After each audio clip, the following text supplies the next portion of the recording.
Erkak kishi uchun eng yaxshi shifo, eng yaxshi sanatoriya bu uning ayoli hisoblanadi. Chunki ayol yaxshi bo'ladigan bo'lsa, soliha bo'ladigan bo'lsa, u lecheniya olish shart emas erkak kishi. Sanatoriyaga borishadi. Chunki davoda bu. Har kuni yoningizda u shifo beradigan davo. Qarasangiz ham shifo topaverasiz. Taom yeysiz ham hamma yo'g'i shifo. Endi erkak kishi uchun eng zahar, eng yomon zahar ham, dori ham bu uning ayoli hisoblanadi.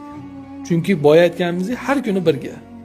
Kunda ozginadan zaharni berganda ham erkak kishiga ayoli.